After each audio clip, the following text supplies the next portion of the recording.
Have you ever wondered what awaits those who betray the divine order? Today, we explore this intriguing concept through the eyes of Enoch. As we continue our journey through the Book of Enoch, we find ourselves on the cusp of a chilling revelation. Having ventured through the initial chapters of this enigmatic text, we've witnessed the transgressions of the fallen angels and their interaction with human beings. Today, we delve deeper into the abyss, the fiery prison that serves as their eternal dwelling place. In chapter 19, Enoch, guided by the angel Uriel, becomes an eyewitness to the fate of the fallen angels. The abyss is more than a mere location. It is a symbol of divine judgment and punishment. The fallen angels find themselves doomed to an existence in this fiery inferno, a place from which escape is impossible. As they are thrown into the abyss, their screams echo through the void, a chilling testament to their torment. The flames of the abyss, relentless and unforgiving, scorch their forms, while serpents, symbols of their deceit, gnaw at their essence. Each fallen angel endures a punishment tailored to their individual transgressions.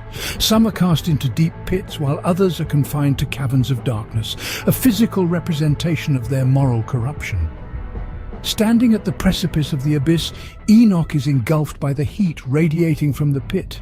He watches the fallen angels, once mighty, now reduced to pitiful creatures writhing in torment. Enoch's heart fills with sorrow and pity, yet he recognizes the justice in their predicament. They had chosen to corrupt humanity, and now they bore the consequences of their actions. As Enoch stood at the edge of the abyss, he was filled with a sense of sorrow and pity for these once powerful beings, now reduced to miserable creatures, forever trapped in their fiery cell. Now, let's delve deeper into the mystic journey of Enoch. Chapter 20 of the Book of Enoch introduces a new mysterious figure. This is the Son of Man, a divine figure pulsating with wisdom and power from the Most High. This figure is not just introduced as a powerful entity, but as a judge, a beacon of justice that will cast judgment upon the earth and the wicked who dwell in it. In the midst of this divine revelation, Enoch encounters the Son of Man in a vision.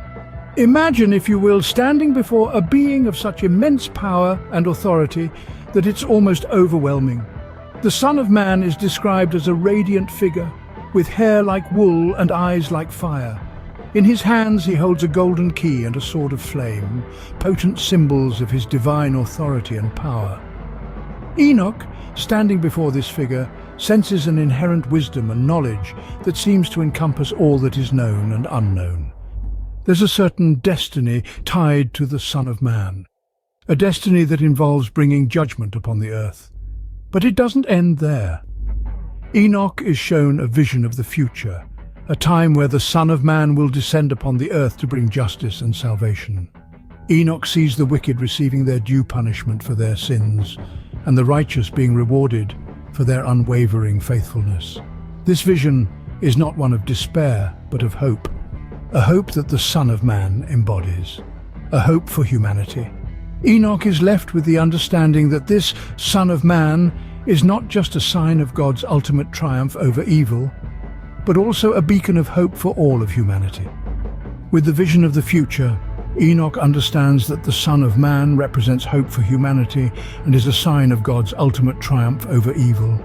As we continue our journey through the Book of Enoch, we arrive at chapter 21. Here, Enoch's journey takes a terrifying turn. In this chapter, Enoch is led by the angel Uriel deeper into the abyss. He describes the landscape as a desolate and terrifying place filled with deep pits and towering mountains. The mountains are described as being made of a type of stone that seems to burn with a fire that never goes out. Overwhelmed by the sight, Enoch's fear escalates. He is confused and asks Uriel about the nature of this terrifying landscape. Uriel explains that these mountains are a place of punishment for those who have rebelled against the Most High. The angel Uriel then leads Enoch to a deep pit. From the pit, there's a great howling and crying that fills the air. Uriel explains that this pit is a prison for the stars and the powers of heaven, the fallen angels who have defied God's will. Enoch is horrified by the sight and sounds of the pit. The cries of the fallen angels are haunting, echoing through the abyss. Uriel explains that these angels are being punished for their rebellion. They are bound in this pit until the day of judgment, where they will be cast into the fiery abyss for their sins. As Enoch witnesses the punishment of the fallen angels, he is filled with a sense of dread. He realizes the gravity of their rebellion and the severe consequences of their actions. This revelation instills in Enoch a deep understanding of the divine order and the importance of obedience to the Most High. Yet, in the midst of this terrifying experience, Enoch also finds a glimmer of hope. He realizes that despite the darkness and despair, the Most High's justice prevails. The fallen angels may have caused great harm, but they are not beyond the reach of divine justice. Enoch's journey through the abyss and beyond leaves him with a profound understanding of divine justice and the consequences of betraying the divine order. We've journeyed through the abyss with Enoch, witnessed the punishment of the fallen angels, and encountered the mysterious Son of Man. What can we take away from these chapters? In chapter 19, we saw the fallen angels endure their just punishment for corrupting humanity. They were cast into the abyss, a fiery prison from which there is no escape. These once powerful beings, now confined to their fiery cell, serve as a stark reminder of the consequences of straying from the divine path. Enoch's journey continued in chapter 20, where we were introduced to the Son of Man. This figure, radiant and powerful, holds the wisdom and authority of the Most High. He is the beacon of hope for humanity, destined to bring justice and salvation to the world.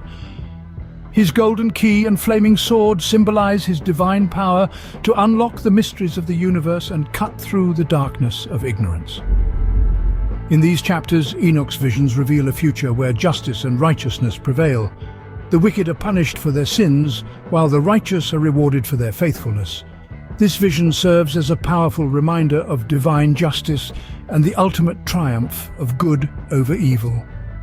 In this exploration of the Book of Enoch, we're drawn into a world of mystic journeys, divine revelations, and powerful beings. We witness the stark contrast between the fallen angel's torment and the Son of Man's radiant authority. We're given a glimpse into the future where justice prevails and salvation is at hand. These chapters of the Book of Enoch shed light on the complex interplay between divine justice, human corruption, and the struggle for salvation. They highlight the importance of staying on the path of righteousness and the consequences of straying from it. As we conclude our journey through these chapters, we're left with a deeper understanding of these profound concepts. We've witnessed the power of divine justice, the hope embodied by the Son of Man, and a future where good ultimately triumphs over evil. As our exploration of the Book of Enoch continues, we are left with a deeper understanding of divine justice and a greater appreciation for the wisdom and power of the Son of Man.